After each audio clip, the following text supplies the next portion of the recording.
Salut et bienvenue sur ma chaîne dédiée au piano, à la pédagogie et à l'improvisation. Si vous me suivez depuis un moment, vous savez sans doute que je parle souvent des bénéfices de l'improvisation et surtout de la reconstruction logique de la musique. Mais vous êtes aussi sans doute un certain nombre à apprendre des morceaux, tout comme moi d'ailleurs, que vous soyez autodidacte ou déjà suivi par un professeur. Personnellement, j'ai souvent été contraint de développer mes propres méthodes d'apprentissage dans mon parcours musical, parce que j'ai pas eu le sentiment la plupart du temps qu'on me les a enseignées, que ce soit en cours particulier ni au conservatoire. Depuis, le côté pédagogique et les méthodes d'apprentissage, c'est quelque chose qui me passionne. Donc aujourd'hui, je voudrais partager avec vous quelques principes très utiles que j'utilise souvent dans mes cours avec mes élèves pour les aider à améliorer leurs difficultés. Évidemment, ces quelques conseils dont je vais vous parler remplaceront pas des conseils personnalisés qui sont adaptés à votre niveau, au contexte du morceau que vous voulez apprendre, et ne remplaceront pas la présence d'un professeur qui saura vous écouter et vous observer pour vous orienter et vous dire exactement comment changer ce que vous faites et pourquoi. Mais vous pouvez développer une autodiscipline et une auto-observation progressive pour vous aider à comprendre et améliorer ce que vous faites bien, mais ce que vous faites moins bien aussi dans votre méthode. C'est le travail de tout pianiste, peu importe son niveau, c'est apprendre à mieux s'analyser et s'observer dans son travail pour atteindre ses objectifs. Avant d'entrer dans le vif du sujet, j'annonce pour pas décevoir certains, je jouerai pas de piano dans cette vidéo. Il s'agira seulement d'expliquer pourquoi et comment corriger certains défauts majeurs que je rencontre très souvent chez la plupart de mes élèves. Et aujourd'hui, je voudrais vous parler notamment d'un symptôme que j'ai nommé un peu en rigolant la danse des yeux, que je remarque très souvent chez mes élèves et que peut-être vous faites aussi et qui comporte beaucoup de défauts. Je vais vous expliquer pourquoi et comment le corriger. Alors, c'est quoi ce que j'appelle la danse des yeux? En gros, c'est quand vous faites une course de relais sans fin avec vos yeux entre la partition et le piano pendant que vous jouez. Vous en rendez peut-être pas forcément compte, mais ça arrive très souvent. Qu'est-ce qui se passe quand on fait ça?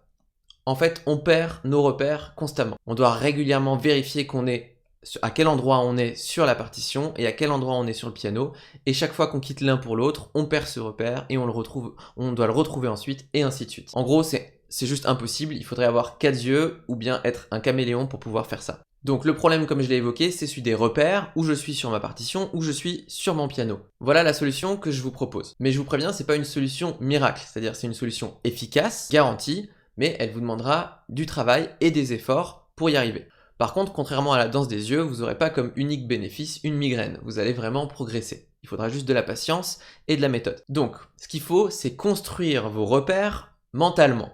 Pour ça, vous devez d'abord choisir lorsque vous travaillez si vous allez améliorer vos repères sur le piano ou sur la partition. Donc vous allez travailler soit sans regarder le piano, soit sans regarder la partition. Ce choix, il est très important lorsque vous vous mettez au travail, parce que si vous ne le faites pas de manière consciente et organisée, même avec la bonne volonté d'éviter de faire la danse des yeux, je vous garantis qu'il y a de grandes chances pour que vous la fassiez plus ou moins et que vous vous en rendiez compte ou pas. Donc on va commencer par voir la première possibilité, ne pas regarder la partition.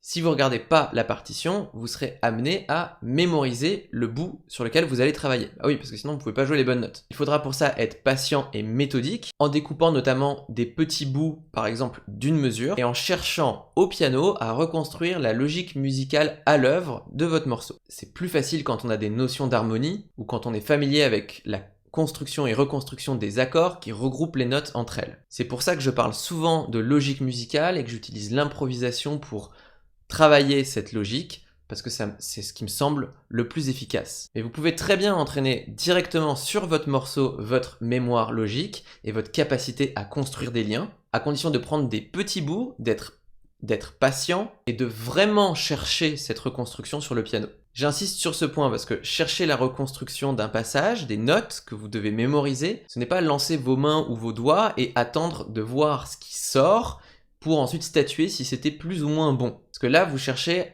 à réussir par automatisme. Les automatismes, c'est une mauvaise piste. Je développerai pas ici pourquoi et comment en détail parce que la vidéo sera trop longue, mais j'en parle déjà pas mal dans certains de mes articles sur mon blog. Pour éviter ces automatismes et vraiment construire votre mémoire, il faudra chercher patiemment des repères en observant les notes que vous jouez et le lien qu'il peut y avoir entre elles. Ça peut être des choses très simples, comme ma main droite monte, ma main gauche descend, ou plus précis en étant capable de voir certains intervalles, ma main droite monte en tierce, ma main gauche descend conjointement, ou encore une note qui revient souvent et autour de laquelle on tourne en montant, en descendant, etc., etc. Bien sûr, il y a toute une combinaison de liens logiques plus ou moins vagues ou précis que vous pouvez observer. Je vous conseille, selon votre niveau d'habitude et d'entraînement à ce jeu-là, de commencer par des choses très larges et petit à petit de les préciser en fonction du besoin que vous avez pour réussir à mémoriser. Il se peut bien sûr que pendant que vous faites cette recherche, vous ne serez pas capable tout de suite de rejouer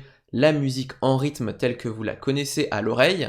Il faudra donc être patient et mettre en suspens cette exigence pour l'ajouter progressivement dans votre morceau et dans les bouts que vous travaillez. C'était donc la première solution à notre fameuse danse des yeux que je vous ai proposée. On va voir maintenant la deuxième qui est au contraire donc de ne pas regarder le piano cette fois et de regarder uniquement la partition. Je vous conseille d'ailleurs de pratiquer chacune d'entre elles mais de manière séparée, pas en même temps. Sinon on revient au même problème initial.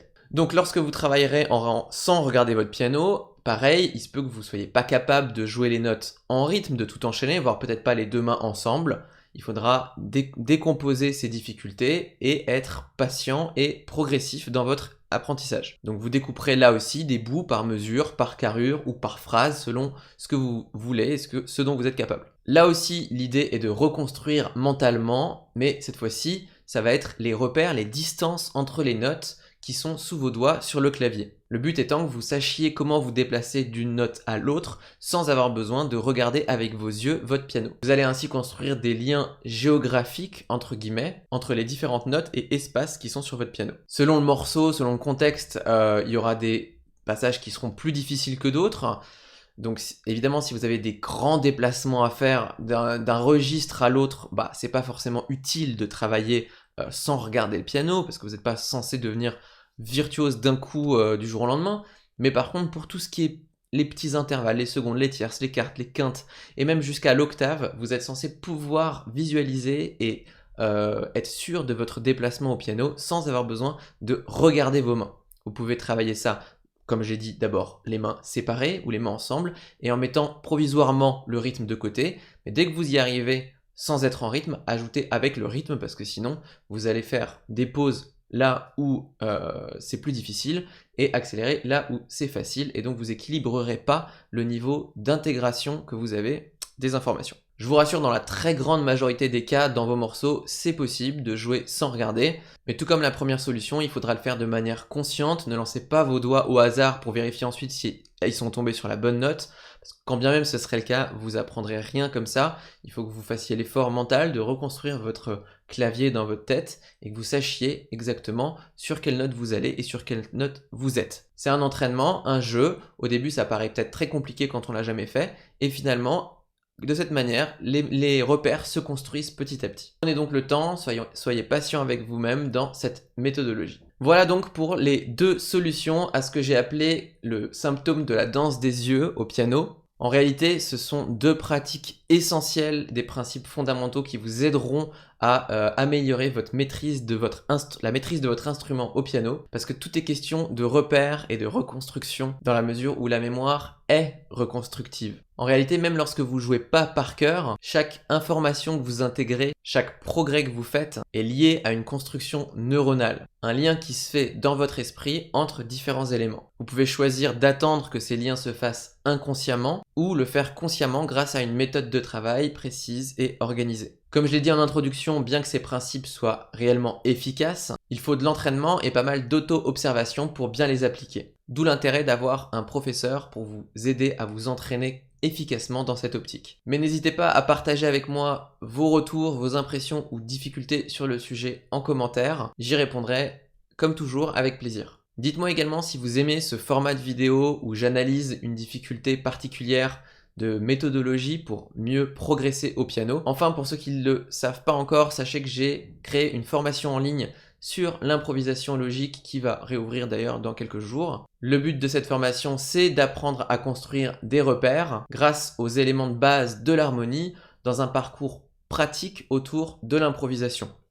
C'est pour ça justement que j'ai créé cette formation. C'est pour moi une manière d'avoir vraiment des bases qui servent dans tout notre travail et notre apprentissage au piano. Si vous voulez en savoir plus sur cette formation ou sur différents articles que j'ai écrits sur mon blog, je vous mets tous les liens nécessaires sous la vidéo en barre de description. En ce moment, je réfléchis aussi à proposer un service de conseil personnalisé par email. L'idée, ce serait que vous m'envoyez la progression de votre morceau chaque semaine en vidéo ou en audio et j'analyse ce que vous faites et je vous donne des conseils personnalisés pour vous améliorer comment et pourquoi. J'avais imaginé pouvoir proposer une sorte d'abonnement par mois ou par trimestre pour faire ça. Voilà, n'hésitez pas à me dire ce que vous en pensez, si c'est une idée qui pourrait vous intéresser. Je termine en vous remerciant pour votre écoute et en remerciant tous ceux qui m'envoient régulièrement des messages pour me remercier de mon travail. C'est vraiment cool. Je suis content de pouvoir vous apporter de l'aide à distance de cette manière-là.